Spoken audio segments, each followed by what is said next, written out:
శివుడి కంటే గొప్ప దేవుడు ఉన్నాడా? ఆ దేవుడెవరో తెలుసా? ఒకసారి శివుడు గాఢంగా ధ్యానం చేస్తుంటే పార్వతీదేవి ఒక ఆశ్చర్యకరమైన ప్రశ్న అడిగింది. మీరు దేవుడే కదండి, మీరు ధ్యానం చేయటం ఏంటి అని. అప్పుడు శివుడు ఇలా అంటాడు, నాకంటే దేవుడు ఉన్నాడు పార్వతి.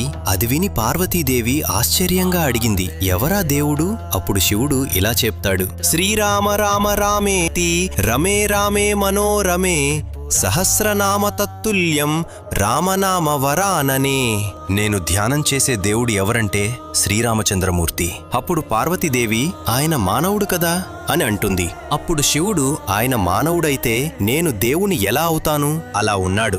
అదే పొద్దున్న 10ంటికి పట్టాభిషేకమని రాత్రి 10ంటికి వనవాసం అంటే రెండిటినీ సమానంగా తీసుకోగలిగినవాడు ఎవరైనా ఉంటారా ఈ సృష్టిలో పార్వతి? శివజ్ఞానం అంటే అదే కదా, శివజ్ఞానం అంటే అదే కదా. అటువంటి మహానుభావుడైన శ్రీరాముడినే నేను ఆరాధిస్తున్నాను.